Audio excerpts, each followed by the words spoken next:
First dates are tough. They're awkward, exciting, and often sweaty. But more important than the first date is the second. On the second date, you get to put the nerves aside so you two can really get to know one another and build a connection. But how do you get that second date? Hi, I'm relationship expert Amy North. I'm on YouTube to share my dating insights with women of all kinds. It doesn't matter who you are, if you're trying to improve your dating life, I'm here for you. Getting a second date is something that eludes so many women. I'm here to tell you that it's all about mindset and timing. I'm going to show you how to act after the first date so that you can have the best chance of getting the second date. First off, slow it down. This is the most important thing to remember. Step on the brakes. Don't start talking about the second date before you've even finished the first one. Being nervous is normal, but do your best to stop thinking about where things are going and just be in the moment and get to know him. Second, adopt this Marilyn Monroe mindset. Instead of trying to figure out how to get him to ask you out again, ask yourself this: why should I want to go out with him again? This is part of my Marilyn Monroe technique. It's all about viewing yourself as the prize, not him. This is a subtle mental mind hack that will put you in a position of power. If you keep this in mind, then you will be in the driver's seat, and suddenly he'll be trying to impress you rather than the other way around. Third, let him chase you. This basically means don't be too available. Keep him at an arm's length rather than getting too close too fast. Make sure that he knows you enjoyed yourself on the first date so that he knows the door is open, but let him be the one to step through it. Fourth, don't sleep with him on the first date. There's no shame in having sex on the first date, if that's all you're looking for. But it can change the dynamic between the two of you.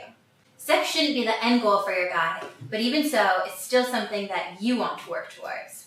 Sex is exciting, and if it's already happened on the first date, he might think twice before asking you out again. Build a connection before hooking up so that he's still hooked on you even after satisfying his more biological urges. But I must reiterate, having sex with a guy early does impact your chances of building a long-term relationship with a guy, and for good reason. By not sleeping with your guy early, you'll begin to initiate his hunter instincts, and all guys are born with this. Guys are hardwired to want to chase you. If you want to learn more about how to make your guy chase you like a ravenous animal, no matter what you look like, then head on over to CoachNorth.com and watch that short free presentation. That's CoachNorth.com. Head on over there after this YouTube video. Now, fifth, don't mention anything long-term. This one is controversial. You might say, Amy, why should I hide my intentions from this guy? You're right to be skeptical. I'm not talking about pretending that you're just looking for a good time and then pulling out a ring on the third date. What I mean is that you don't need to take the conversation to that place just yet. This is another way of not getting too attached to a guy right away. Remember, the first date is about finding out that you two have chemistry. That's it. Don't be thinking about your future wedding together, if he's boyfriend material, or even if he's going to ask you on a second date. Just focus on getting to know him and having a good conversation. If you two get along, then he'll be sure to ask you out again. Many women, and some men, talk about wanting to take things slow and build a real connection rather than just jumping into bed. Well, you can move too fast in your head and your conversations too. It's easy to get wrapped up in the idea of a new person, the idea of a new relationship. If you aren't careful, you can miss the fact that you two aren't actually a good match. That's why I advise waiting for a while to see if the two of you can form a bond before ever talking about the future. Of course, if he brings it up, don't lie or shy away from the conversation. Be honest, but also make sure he knows that you're not just looking to rush into anything. I find adopting this strategy accomplishes several things. It makes you come off as less needy, more confident, and more valuable. It makes guys relax and be more honest about themselves and their wants and needs. It also makes them more interested in chasing you because there's some element of mystery about you. So, what about after the date? If you had a good time together, you've called it a night, and you've let him know that you enjoyed yourself.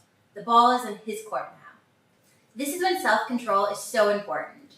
I'd wait 2 or even 3 days, and if he doesn't message you, then send him a text like this. Hey, I had a lot of fun the other night. That's really all it takes to give him the green light. If he's interested, he'll ask you out again. If he's not, there's not a lot you can do at this point but wait. If you're terrified of texting, you're not alone. That's why I created my text chemistry system. I've compiled a ton of text templates, rules, and strategies so you can win guys over without ever getting off the couch. Go to attractiontext.com to learn more. You'll be glad you did. And there you have it. This is the game plan that will get you the second date. Keep things light, let him chase you, indicate interest, and stay in the moment. Thanks for watching, folks. Have you had many first dates lately? What about second dates? Leave your stories in the comments below. I'm interested to see if any of you had a different approach to securing that second date. Thanks for watching.